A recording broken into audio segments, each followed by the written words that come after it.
루마의 일상. 어제는 버스로, 오늘은 기차로 다시 가는 서울.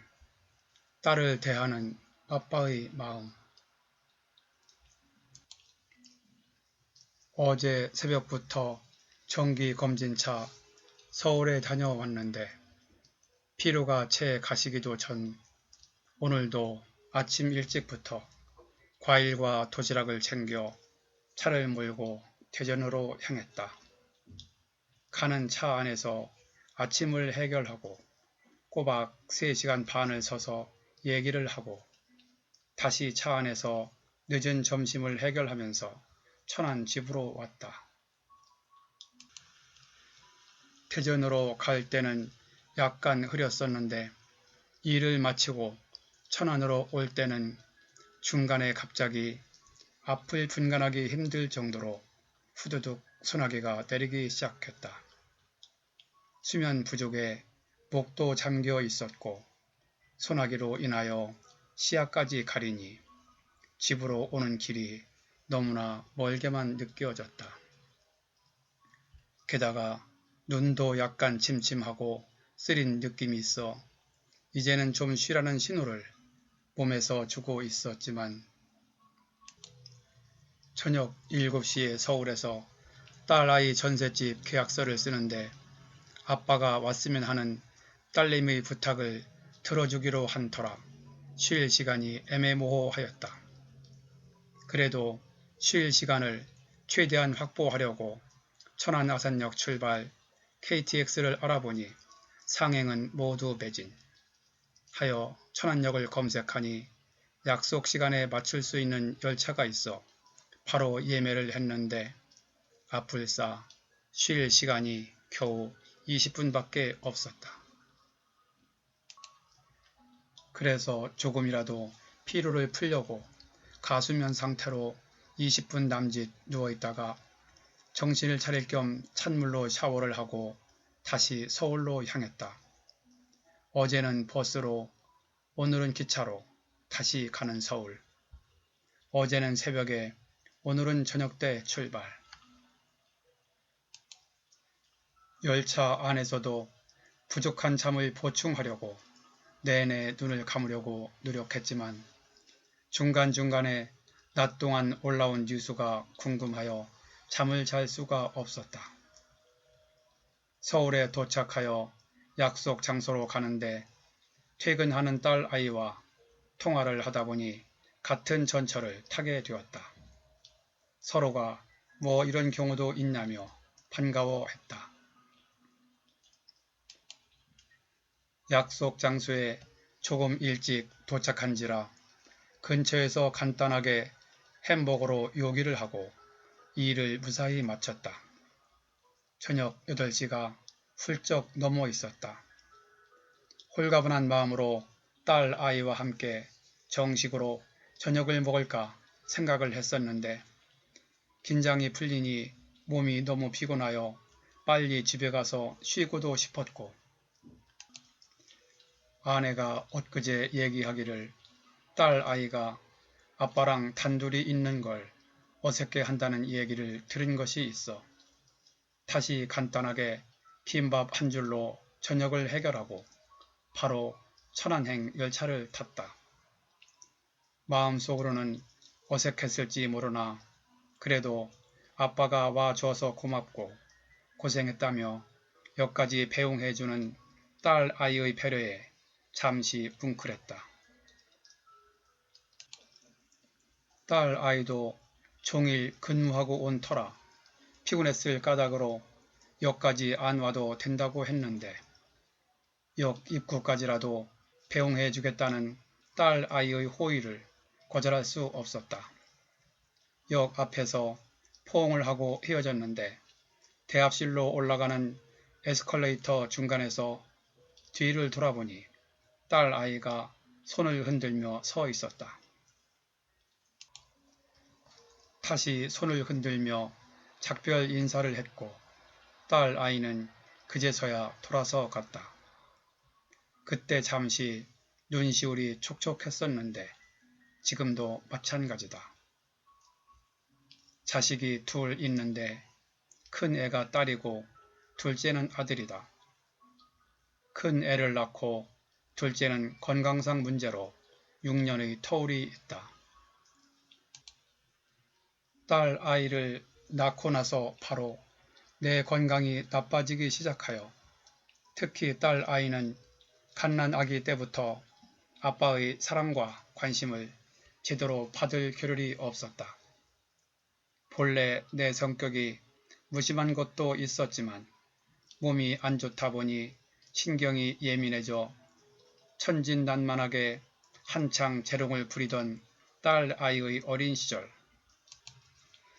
그리고 어느 정도 인성이 형성되기 시작하는 초등학교 고학년 시절에도 간이식 수술을 하고 회복하는 기간이라 집안에 함께 있어도 영화를 보거나 산책을 하거나 여행을 하는 동안도 엄마와는 친구처럼 친하게 지내도 아빠는 그저 존재 자체가 부담이 되는 경우가 많았다.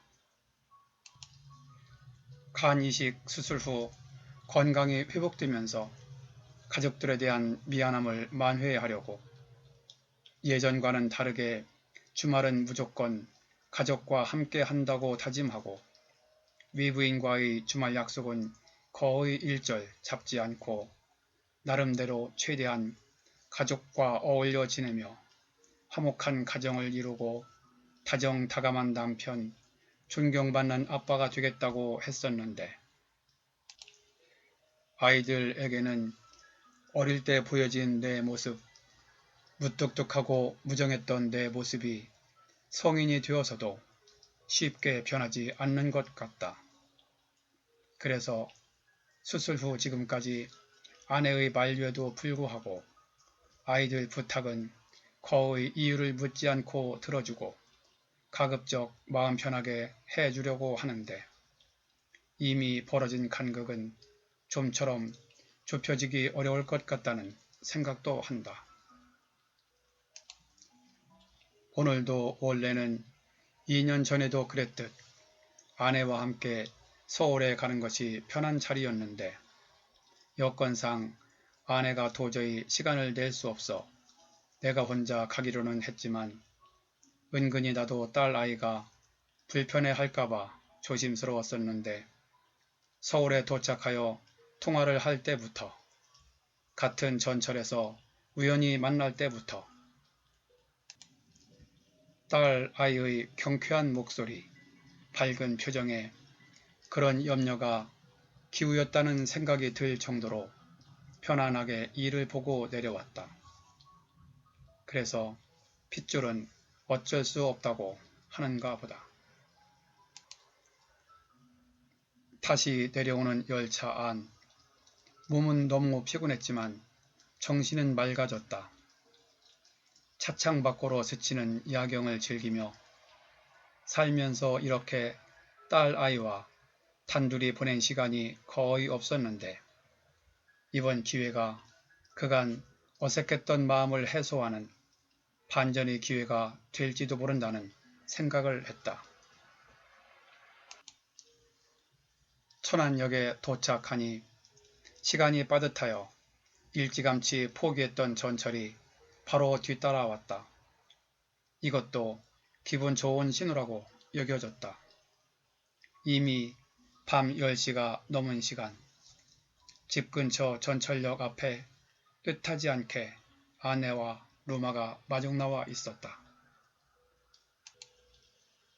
루마가 전철역을 빠져나가는 많은 사람들 사이에서 나를 열심히 찾고 있었다고 했다. 루마는 애완견, 쉽게 한마디로 개다. 비록 동물이지만 딸 아이가 하도 졸라서 4년째 키우면서 때로는 사람보다 낫다는 생각을 종종 했었는데 나를 발견하고는 앞다리를 높이 쳐들고 꼬리를 흔들면서 격하게 환영의 인사를 했다. 또 감동이다. 뒤에서 물끄러미 쳐다보는 아내보다 더 열정적으로 환영의 몸짓을 했다. 귀여운 놈, 사람보다 낫다. 그칠 줄 모르는 루마를 간신히 달래서 천천히 집을 향해 걸었다. 중간에 거의 인적이 끊긴 밤늦은 시간이었지만 푸드트럭에서 꿀 호떡을 팔고 있었다.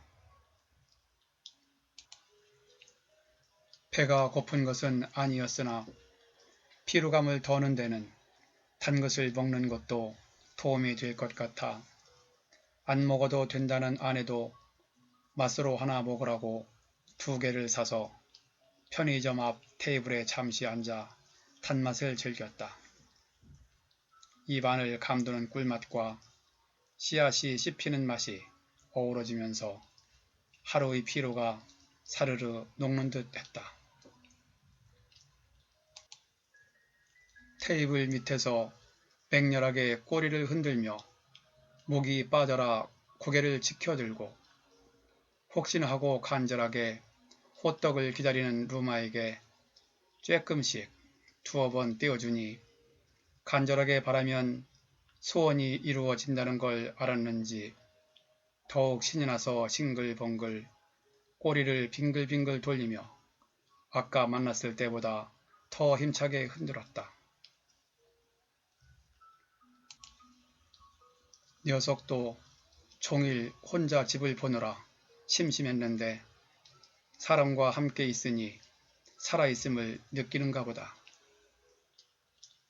딸 아이와도 더 친근해진 하루, 루마와도 더 친해진 하루, 피곤함을 무릅쓰고 마중 나온 아내에게 더없이 고마운 하루.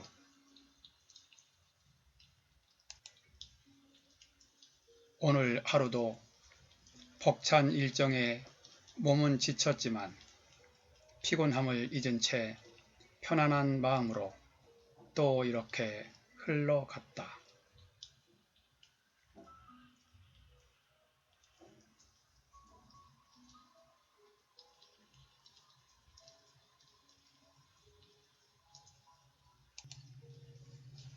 본 내용이 좋았다고 생각되시면 아래에 있는 좋아요와 구독 버튼을 눌러주세요. 좀 더 느낌 있는 내용을 만드는데 큰 힘이 됩니다. 참고로 구독은 무료입니다. 감사합니다. 그럼 다음에 또 뵙죠.